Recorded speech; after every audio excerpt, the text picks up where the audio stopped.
Yes, finally!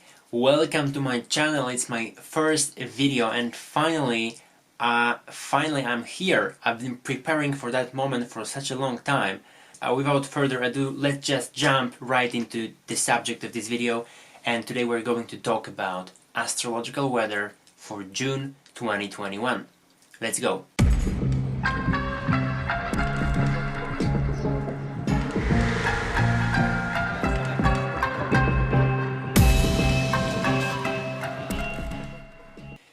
Our first date is 2nd of June. What is going to happen then? As you can see here, Venus is entering Cancer.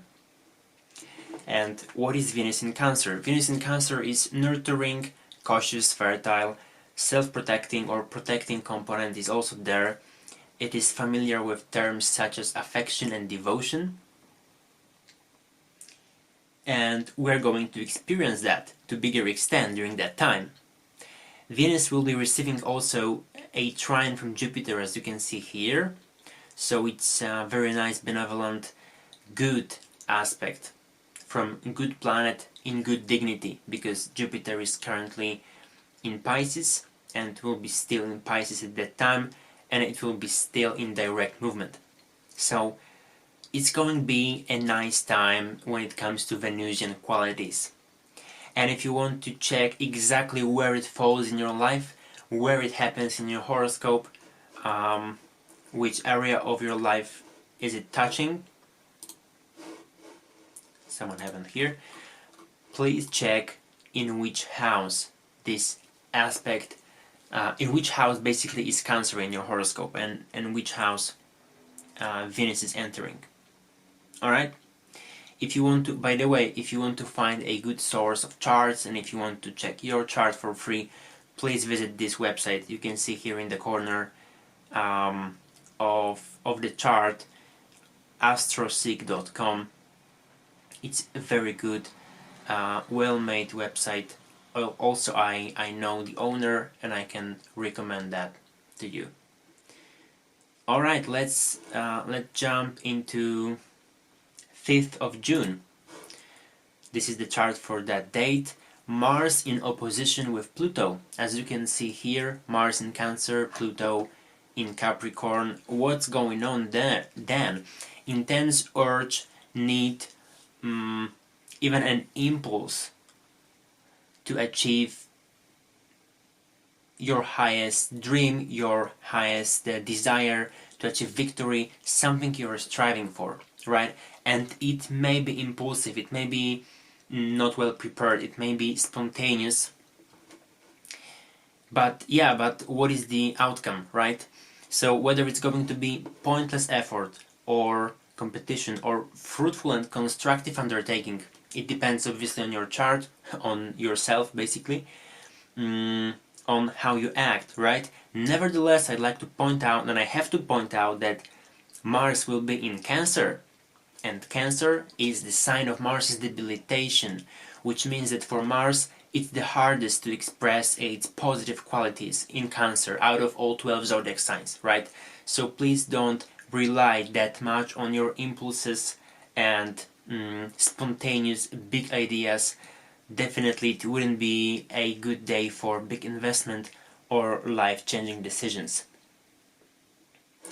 And even more importantly, that just right after that, 10th of June, we've got a solar eclipse here in Gemini.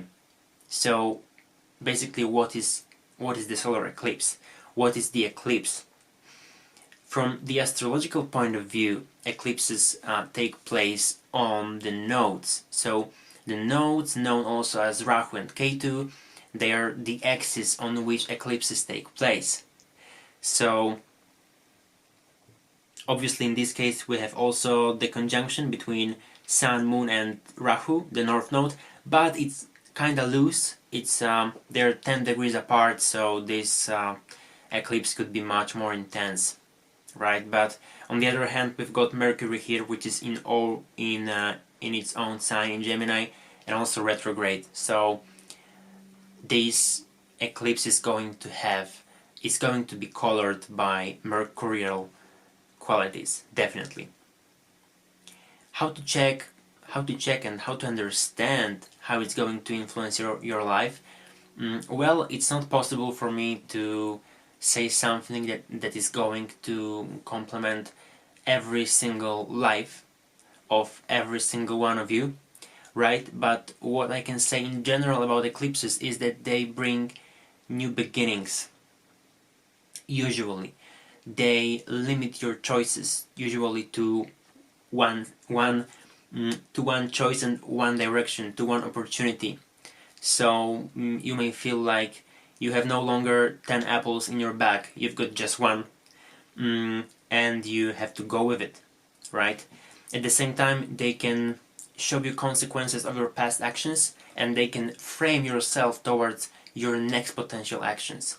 So you can clearly see the direction where you're going, whether you like it or not, right? So please don't leave your life in hands of coincidence or destiny, you name it. Check which house Gemini is in your horoscope, where is Sagittarius in your horoscope, because please remember that the nodes are basically like one integral celestial body, astrological element. They are divided, yes, they are on the opposite sides, but they are one body, and I will describe it in details in the future, based on myths and stories which gave birth to the idea of Rahu and Ketu, or of North Node and South Node, which is at the same time the key for understanding them.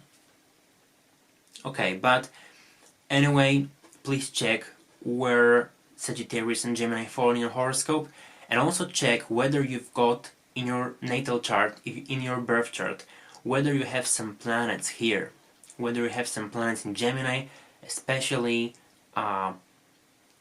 here in the area of Sun and Moon or North Node. If you have something here or some important points in the chart, like ascendant or descendant or MC, anything like that, especially here where the Sun and Moon are, then you will be definitely influenced by this solar eclipse. But we will talk about it more in details in the upcoming videos. And for now, let's proceed to 14th of June. What's happening then?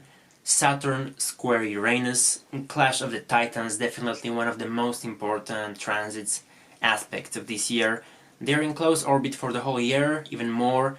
It's also a second cycle of, it's basically second square in this present cycle, which started in 1988 and is going to end in 2032 with the conjunction in Gemini. So it's a complex transit, but what we can say for sure is that on Saturn's side we've got qualities such as limitation, boundary, stability, or even control and authority. And on the side of Uranus we've got freedom and breakthrough, release, change. So there is definitely a clash. By the way, it's a good way of looking at astrology. It's good to look for resonance and clash. And this idea is basically introduced by many astrologers, and I really like it. It's not, my own discovery, but it's a good technique of looking at things when it comes to astrology. And this is how you can examine the chart relatively easily. So when it comes to this aspect, please check your houses. You can also use this site. Please check your houses if you don't know them yet, and please check where this freedom boundary axis is going to take place and happen in your life. Alright? And remember, squares, they do give tension, but generally with tension comes an opportunity. And basically opportunity is everywhere. It depends only on which side you're looking from and which side you're looking at. So if you approach this square with strategy and determination you can receive out of this breakthrough, out of this change. You can receive what you need, and you can leave behind you what is not serving you anymore, I would say. Our next day, 20th of June, Jupiter stations retrograde. Jupiter is here, and from that day on, next 4 months, it will be in retrograde motion. So retrograde movement is when a planet starts to move backwards from our perspective. Obviously in the sky, physically speaking, they don't change their direction, right? Because planets are not cars and they can't be stopped so easily. But this is what retrogradation is. And Jupiter, as we know, it just entered Pisces. Now when I'm recording this video, it's still blessing us with its influence. Benevolent, nice, good influence. Not good, I would say generous, and just pleasant. But when it gets into retrograde motion, you may feel forced towards coming to certain conclusions, forced to go back and redo some important lessons. I know it's a very general statement, but retrogradation is something that can be analyzed without looking at the birth chart, basically.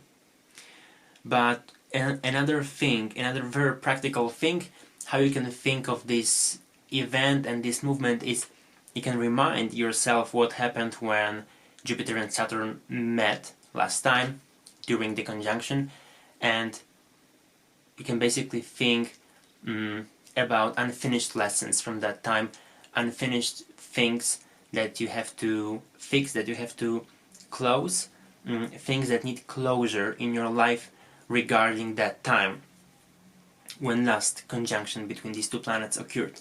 So Jupiter is going to move towards that area, and you can expect some issues from that time to come to the surface again.